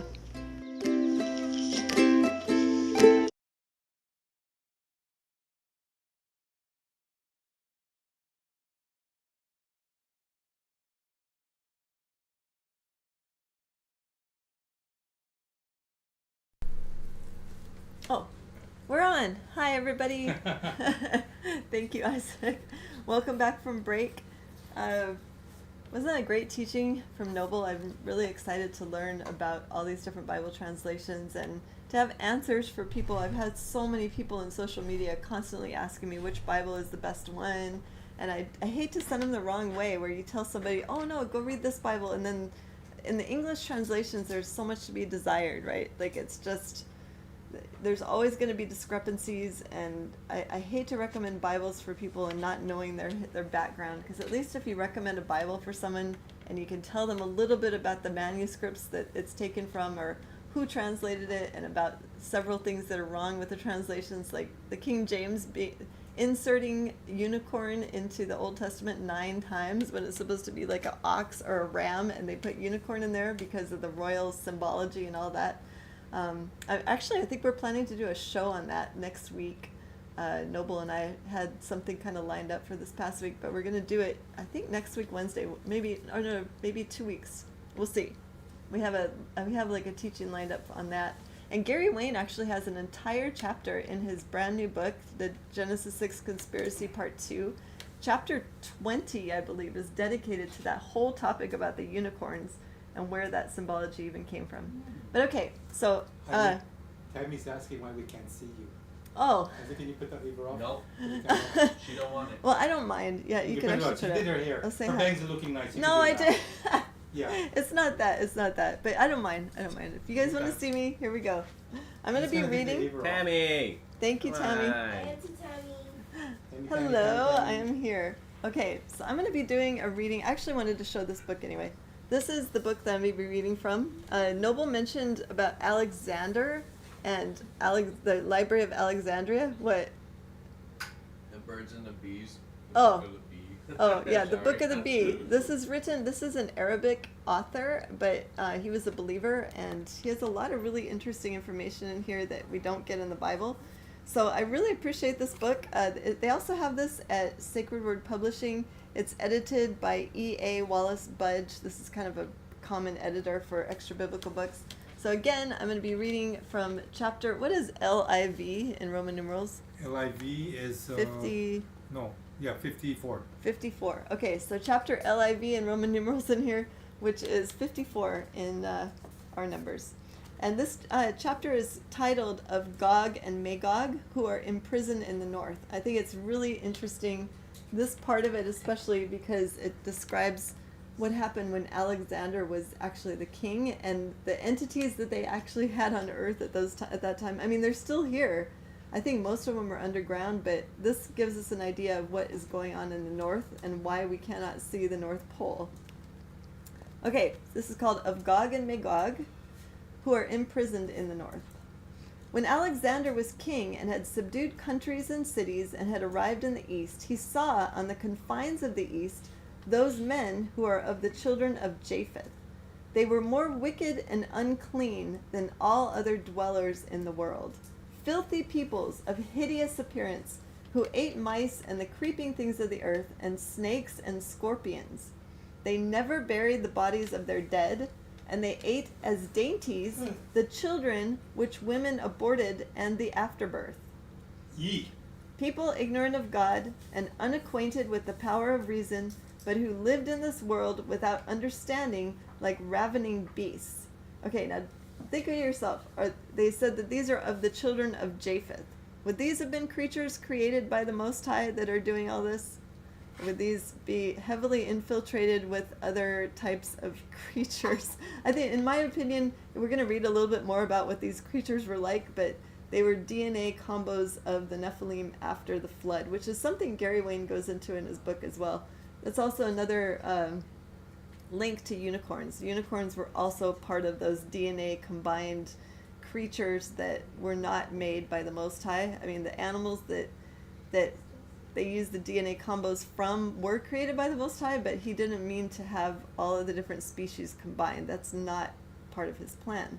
That's of Satan, right? So we're going to hear a little bit more about these guys. All right. When Alexander saw their wickedness, he called to God to his aid, and he gathered together and brought them and their wives and their children, and made them go in and shut them up within the confines of the north. This is the gate of the world on the north, and there is no other entrance or exit from the confines of the world from the east to the north. And Alexander prayed to God with tears, and God heard his prayer and commanded those two lofty mountains, which are called the children of the north. That's the title of them in those days, I guess. This is at the North Pole now. And they drew nigh to one another until there remained between them about 12 cubits. Then he built in front of them a strong building, and made a door of brass, and anointed it within and without with oil of thisnatus, so that if they should bring iron implements near to it, force it open, they would be unable to move it, and if they wished to melt it with fire, it would quench it.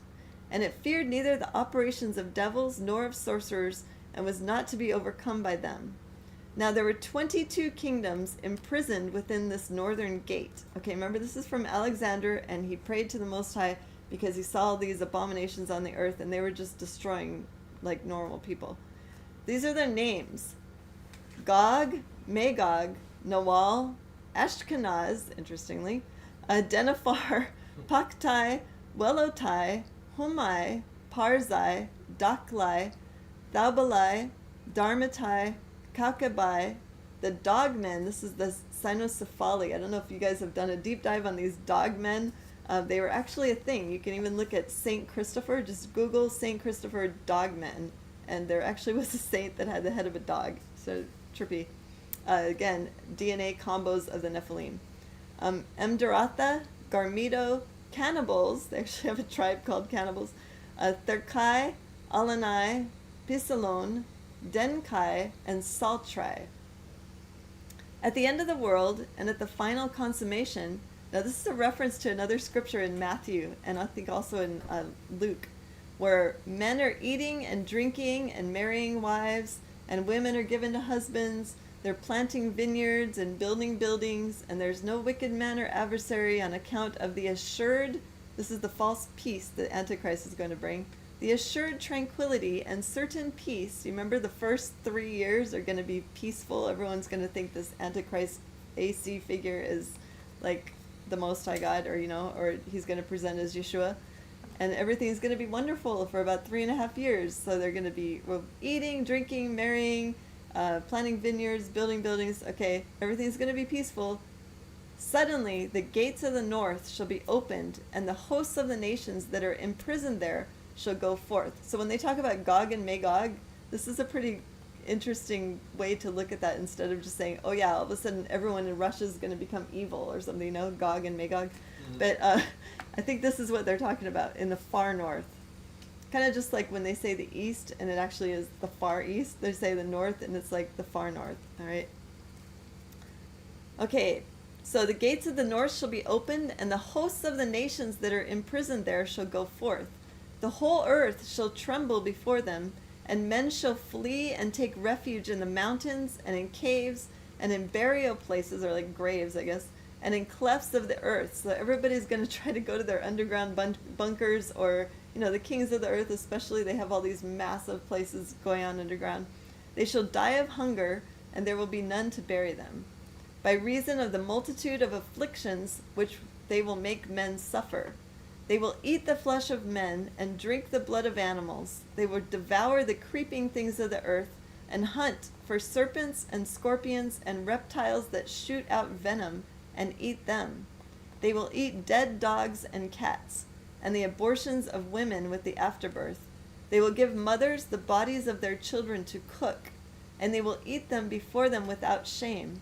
They will destroy the earth, and there will be none able to stand before them. After 1 week of that sore affliction, they will all be destroyed in the plain of Joppa. For there will all those people be gathered together with their wives. And I think this is like the, what is that place where that's going to take place at the end? Armageddon. And where the blood is going to come up to the, Oh. what's it called? Mike. In Israel. The last battle is going to take place in that Armageddon. Armageddon, right? Okay, Armageddon. All right. So here it's called the plain of Joppa. For there shall all those people be gathered together with their wives, their sons, and their daughters, and by the command of God, one of the hosts of the angels will descend and will destroy them in 1 moment. Okay, so that is the reading I just did, the Book of the Bee. You guys can get this at Sacred Word Publishing. It's an excellent book. I really enjoy it. It's like from a different language too, so it was translated to English within the last 100 years, but it's very old. It was written a long time ago by an Arabic author. All right, so that's the first reading I'm going to do.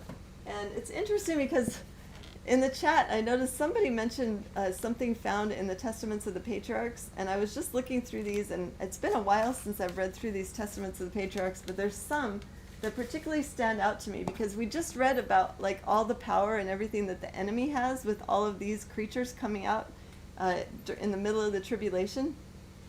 But now we can read about the power of the Most High and how he gives that to the patriarchs.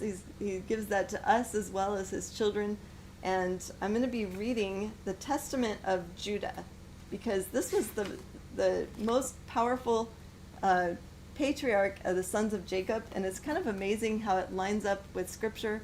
And from Noble was reading from the Dead Sea Scrolls, these testaments of the patriarchs are also found in entirety in the Dead Sea Scrolls. So in my opinion, these should have been included in the canon, but when you read about all the different things that these patriarchs could do, especially Judah, you'll see probably why it wasn't included in there, because of course they don't want to do anything that will give power and glory to the Most High. So this is the Testament of Judah. You can find this in the Testaments of the Patriarchs with Sacred Word Publishing. So let me see. I want to see if there's any... Yeah, exactly, Tommy. It's peculiar how unicorn is... this is in the Strongs. It could be ram in English. Yeah, even in Hebrew, the word unicorn is R and then apostrophe EM and written out in English. So it's just like ram. Let's see. Yes, Megiddo. Thank you, Tommy. And yes, Sherry, thank you so much. So if you do have the Testament of Judah, you want to read along with me, the fourth son of Jacob and Leah. Judah, the fourth son of Jacob and Leah. He is the giant athlete, warrior. He recounts heroic deeds. He runs so fast that he can outstrip a hind. The copy of the words of Judah, what thing he spoke to his sons before he died. They gathered themselves together, therefore, and came to him, and he said to them, Hearken, my children, to Judah your father. I was the fourth son born to my father Jacob, and Leah my mother named me Judah, saying, I give thanks to the Lord, because he has given me a fourth son also. I was swift in my youth, and obedient to my father in everything. And I honored my mother and my mother's sister. And it came to pass, when I became a man, that my father blessed me, saying, You shall be a king, prospering in all things. And the Lord showed me favor in all my works, both in the field and in the house. I know that I raced a hind, which is like a deer, or a stag, and I caught it. And I prepared the meat for my father, and he did eat. In other words, so Judah could run as fast as a deer or a stag, which is really quick. And the roes, which is like deers, I used to master in the chase and overtake all that was in the plains.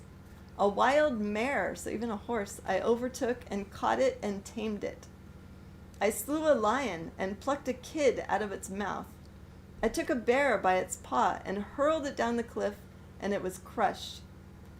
I outran the wild boar, and seizing it as I ran, I tore it in sunder. A leopard in Hebron leaped upon my dog, and I caught it by the tail and hurled it on the rocks, and it was broken in twain. I found a wild ox feeding in the fields, and seizing it by the horns, and whirling it round and stunning it, I cast it from me and slew it. And when the 2 kings of the Canaanites came sheathed in armor against our flocks, and much people with them, single-handed, I rushed upon the king of Hazor, and smote him on the greaves, and dragged him down, and so I slew him. And the other, the king of Tappuah, or Tapnach, as he sat upon his horse, I slew. So I scattered all his people. And if you want more details about these battles that Judah fought in against all these Nephilim kings in the land of Canaan or Canaan, you can go to the book of Yasher. There's so much detail in there. Achor, the king, a man of giant stature, I found, hurling javelins before and behind as he sat on horseback. And I took up a stone of 60 pounds weight, and hurled it, and smote his horse, and killed it. And I fought with this other for 2 hours. I clave his shield in twain. I chopped off his feet, and killed him. Now what does that tell you? When somebody chops off the feet of an enemy, it's most likely a giant, because if you chop off their feet, then they can't really, you'll have more of an advantage in fighting. And I fought with this other for, 2 hours. I clave his shield in twain. I chopped off his feet and killed him. And as I was stripping off his breastplate, behold, 9 men, his companions, began to fight with me. And I wound my garment on my hand, and I slung stones at them, and killed 4 of them, and the rest fled. And Jacob my father slew Belsat, king of all the kings, a giant in strength, 12 cubits high. And fear fell upon them, and they ceased warring against us. Therefore my father was free from anxiety in the wars when I was with my brothers. For he saw in a vision concerning me that an angel of might followed me everywhere, that I should not be overcome. And in the south there came upon us a greater war than that in Shechem. I joined in battle array with my brothers, and pursued 1,000 men, and slew of them 200 men and 4 kings. And I went up upon the wall, and I slew 4 mighty men. And so we captured Hazor, and took all the spoil. And the next day we departed to Araton, a city strong and walled and inaccessible, threatening us with death. But I and Gad approached, this is Gad, or God, his brother, on the east side of the city, and Reuben and Levi on the west. And they that were upon the wall, thinking that we were alone, were drawn down against us. And so my brothers secretly climbed up the wall on both sides by stakes, and entered the city while the men knew it not. And we took it with the edge of the sword. And as for those who had taken refuge in the tower, we set fire to the tower, and took both it and them. And as we were departing, the men of Tapnach seized our spoil, and seeing this, we fought with them. And we slew them all, and recovered our spoil. And when I was at the waters of Kozeba, the men of Jobel came against us to battle. And we fought with them, and routed them, and their allies from Shiloh we slew, and we did not leave them power to come in against us. And the men of Machir came upon us the 5th day to seize our spoil. And we attacked them, and overcame them in fierce battle, for there was a host of mighty men amongst them, and we slew them before they had gone up the ascent. And when we came to their city, their women rolled upon us stones from the brow of the hill on which the city stood. And I and Simeon had ourselves behind the town, and seized upon the heights, and destroyed this city also. And the next day it was told us that the king of the city of Gash, with a mighty host, was coming against us. I therefore and Dan feigned ourselves to be Amorites, and as allies went into their city, so they disguised themselves. And in the depth of night our brethren came, and we opened to them the gates, and we destroyed all the men and their substance. And we took for a prey all that was theirs, and the 3 walls we cast down, and we drew near to Timnah, where was all the substance of the hostile kings. Then, being insulted by them, I was therefore wroth, and rushed against them to the summit. And they kept slinging against me stones and darts. And had not Dan my brother aided me, they would have slain me. We came upon them therefore with wrath, and they all fled, and passing by another way, they besought my father, and he made peace with them. And we did to them no hurt, and they became tributary to us, and we restored to them their spoil. And I built Timnah, and my father built Pabael. And I was 20 years old when this war befell, and the Canaanites feared me and my brothers. And I had much cattle, for I had for chief herdsman Iram the Adulamite. And when I went to him, I saw Parsaba, king of Adulam. Now, this is important now. And he spoke to us, and he made us a feast. And when I was heated, in other words, he got Judah all drunk, he gave me his daughter, Batshua, to wife. And that just means daughter of Shua. She bare me and Onan and Shelah, and two of them the Lord smote, for Shelah lived, and his children are you.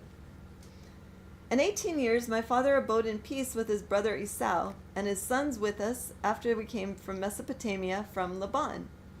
And when 18 years were fulfilled, in the 40th year of my life, Esau, the brother of my father, came upon us with a mighty and strong people. And Jacob smote Esau with an arrow, and he was taken up wounded on Mount Seir. And as he went, he died at Anoiram. And we pursued after the sons of Esau. Now they had a city with walls of iron and gates of brass, and we could not enter into it. And we encamped around and besieged it. Now, in my opinion, because it's Mount Seir, they lived like inside the mountain. I think that would be more likely their city, or maybe at the base of the mountain of Mount Seir. And when they opened not to us in 20 days, I set up a ladder in the sight of all, and with my shield upon my head, I went up, sustaining the assault of stones, upward of 3 talents weight. I slew 4 of their mighty men. So they had like giants guarding this gate. And Reuben and Gad slew 6 others. Then they asked from us terms of peace, and having taken counsel with our father, we received them as tributaries. And they gave us 500 cores of wheat, 500 baths of oil, 500 measures of wine, until the famine, when we went down into Egypt.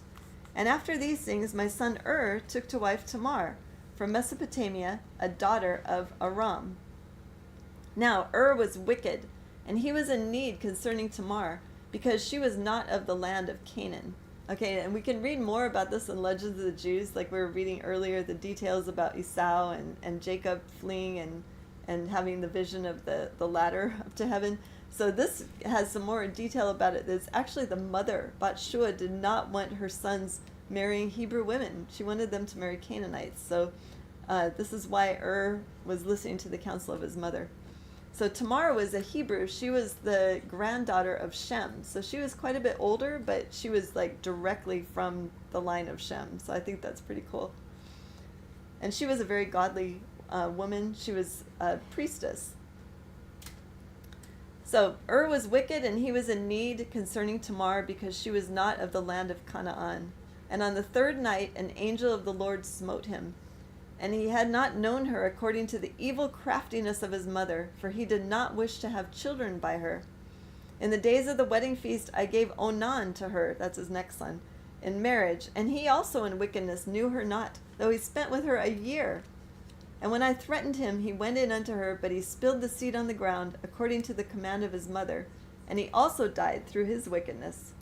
And I wished to give Shelah also to her, but his mother did not permit it, for she wrought evil against Tamar, because she was not of the daughters of Canaan, as she also herself was. And I knew the race of the Canaanites were wicked, but the impulse of youth blinded my mind. And when I saw her pouring out wine, owing to the intoxication of wine, I was deceived and took her, although my father had not counseled it. And while I was away, she went and took for Shelah a wife from Canaan. And when I knew what she had done, I cursed her in the anguish of my soul. And she also died through her wickedness together with her sons. And after these things, while Tamar was a widow, she heard after 2 years that I was going up to shear my sheep, and adorned herself in bridal array, and sat in the city Enaim by the gate. For it was a law of the Amorites that she who was about to marry should sit in fornication 7 days by the gate. Isn't that backwards? Like, if you're about to get married, you got to sit by this gate and be with as many different guys as you possibly can. It just does not, it's totally against the laws of the Most High. That's like bachelorette party, right? Yeah, exactly. Yeah, I think that came a lot from the Canaanite practice of this. It's just the bachelor party. It doesn't make any sense at all to me. All right. Therefore, being drunk with wine, I did not recognize her. So Judah has kind of like a drinking problem, it seems. He makes some really dumb mistakes. And her beauty deceived me through the fashion of her adorning. And I turned aside to her and said, "Let me go in unto you." And she said, "What will you give me?"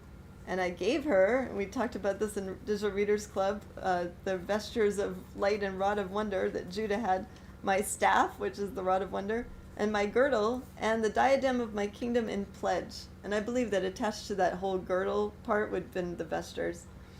And I went in unto her, and she conceived. And not knowing what I had done, I wished to slay her, but she privily sent my pledges and put me to shame. And when I called her, I heard also the secret words which I spoke when lying with her in my drunkenness, and I could not slay her because it was from the Lord. For I said, lest haply she did it in subtlety, having received the pledge from another woman. But I came not again near her while I lived, because I had done this abomination in all of Israel. Moreover, they who were in the city said there was no harlot in the gate, because she came from another place and sat for a while in the gate. And I thought that no one knew that I had gone into her. And after this we came to Egypt to Joseph because of the famine, and I was 46 years old, and 73 years I lived in Egypt. And now I command you, my children, hearken to Judah your father, and keep my sayings to perform all the ordinances of the Lord, and to obey the commands of God.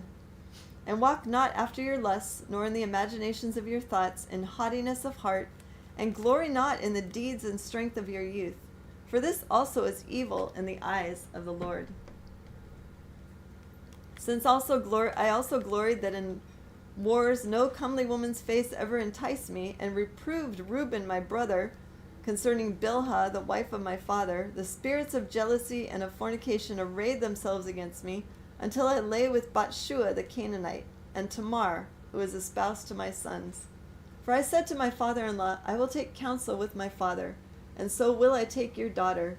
And he was unwilling, but he showed me a boundless store of gold. This is the Canaanite king. He showed a boundless store of gold in his daughter's behalf, for he was a king. And he adorned her with gold and pearls, and caused her to pour out wine for us at the feast with the beauty of women. And the wine turned aside my eyes, and pleasure blinded my heart, and I became enamored and I lay with her, and transgressed the commandment of the Lord, and the commandment of my fathers. And I took her to wife. And the Lord rewarded me according to the imaginations of my heart, insomuch as I had no joy in her children. And now, my children, I say to you, do not be drunk with wine, for wine turns the mind away from the truth, and inspires the passion of lust, and leads the eyes into error. It sounds kind of like Paul is quoting this in the New Testament. For the spirit of fornication has wine as a minister to give pleasure to the mind, for these two also take away the mind of man. For if a man drink wine to drunkenness, it disturbs the mind with filthy thoughts leading to fornication, and heats the body to carnal union. And if the occasion of the lust be present, he works the sin and is not ashamed. Such is the inebriated man, my children, for he who is drunk reverences no man. For lo, it also made me to err, so that I was not ashamed of the multitude in the city, and that before the eyes of all I turned aside to Tamar. And I wrought a great sin, I uncovered the covering of my son's shame. After I had drunk wine, I reverenced not the commandment of God, and I took a woman of Canaan to wife. For much discretion needs the man who drinks wine, my children. Here is discretion in drinking wine. A man may drink so long as he preserves modesty. But if he go beyond this limit, the spirit of deceit attacks his mind, and it makes the drunkard to talk filthily, to transgress, and not to be ashamed, but even to glory in his shame, and to account himself honorable. He that commits fornication is not aware when he suffers loss, and is not ashamed when put to dishonor. For even though a man be a king and commit fornication, he is stripped of his kingship by becoming the slave of fornication, as I myself also suffered. For I gave my staff, that is the stay of my tribe, and my girdle, that is my power, and my diadem, that is the glory of my kingdom. And indeed I repented of these things. Wine and flesh I eat not until my old age, nor did I behold any joy. I guess he became a vegetarian. He didn't eat meat, and he stopped drinking wine, which is smart. And The angel of God showed me that forever do women bear rule over king and beggar alike. And from the king they take away his glory, and from the valiant man his might, and from the beggar even that little which is the stay of his poverty. Observe therefore, my children, the right limit in wine, for there are in it 4 evil spirits, of lust, of hot desire, of profligacy, of filthy lucre. So that's why they call wine spirits. If you drink wine in gladness, be modest in the fear of God. So he's not saying to not drink it. He's just saying if you can handle, don't do it. If you can handle yourself and stay modest and everything, then it's okay. If in your gladness the fear of God departs, then drunkenness arises and shamelessness steals in. But if you would live soberly, do not touch wine at all, lest you sin in words of outrage, and fightings, and slander, and transgressions of the commandments of God, and you perish before your time. Moreover, wine reveals the mysteries of God in men, even as I also revealed the commandments of God and the mysteries of Jacob my father to the Canaanitish woman Bathshua, which God bade me not to reveal. And wine is a cause both of war and confusion. And now I command you, my children, not to love money, nor to gaze upon the beauty of women, because for the sake of money and beauty I was led astray to Bathshua the Canaanite. For I know that because of these 2 things shall my race fall into wickedness. For even wise men among my sons shall they mar, and shall cause the kingdom of Judah to be diminished, which the Lord gave me because of my obedience to my father. For I never caused grief to Jacob my father. For all the things whatsoever he commanded I did. And Isaac, the father of my father, blessed me to be king in Israel, and Jacob further blessed me in like manner. And I know that from me shall the kingdom be established, and I know what evils you will do in the last days. Beware therefore, my children, of fornication, and the love of money, and hearken to Judah your father. For these things withdraw you from the law of God, and blind the inclination of the soul, and teach arrogance, and suffer not a man to have compassion on his neighbor. They rob his soul of all goodness, and oppress him with toils and troubles, and drive away sleep from him, and devour his flesh. And he hinders the sacrifices of God. He remembers not the blessing of God. He hearkens not to a prophet when he speaks. He resents the words of godliness. For he is a slave to 2 contrary passions, and cannot obey God, because they have blinded his soul. And he walks in the day as in the night. My children, the love of money leads to idolatry, because when led astray through money, men name as gods those who are not gods, and it causes him who has it to fall into madness. For the sake of money I lost my children, and had not my repentance and my humiliation and the prayers of my father been accepted, I should have died childless. But the God of my fathers had mercy on me, because I did it in ignorance. And the prince of deceit blinded me, and I sinned as a man and as flesh, being corrupted through sins. I learned my own weakness while thinking myself invincible. Know therefore, my children, that 2 spirits wait upon man, the spirit of truth and the spirit of deceit. And in the midst is the spirit of understanding of the mind, to which it belongs to turn wherever it wills. And the words of truth and the words of deceit are written upon the hearts of men, and each one of them the Lord knows. There is no time at which the works of men can be hid, for on the heart itself have they been written down before the Lord. And the spirit of truth testifies all things, and accuses all, and the sinner is burnt up by his own heart, and cannot raise his face to judge. So that's the end. I didn't finish the entire Testament of Judah, but we're running out of time here, and we need to get going here. As I said earlier, our family is headed to Waikiki tonight to celebrate the graduation of one of our nephews. So we're going to be getting going here soon. But we thank you guys all for hanging out with us today. I don't know if Noble wants to say goodbye. He's a little bit passed out right now, but I'm going to have to get him up soon. Maybe Isaac and Kaylee could come say goodbye to everybody too. Oh, I don't know if he wants to do that. Well, just take our word for it. He's crashed out sleeping right over here. He had a long night. He was preparing the lesson for quite a bit of the night last night, and so we'll just let him take a little nap before we need to go in about 10 minutes or so. But anyway, please, I haven't been looking at the chat because I was reading. Were you guys watching the chat to see if there's any questions or anything about what I was teaching? We didn't see any, but we saw a lot of comments though. So. Okay, good. yeah, thank you guys for joining with me today. We'll be seeing you hopefully throughout the week on Zen's channel in the chat, and also, is it next weekend? I'm trying to think. Yeah, next weekend Noble will have another teaching. Next weekend is, yes, we still have Hebrew class next weekend. Weekend after next will be our Shabbat weekend, but we'll see you guys next weekend, same time, same place.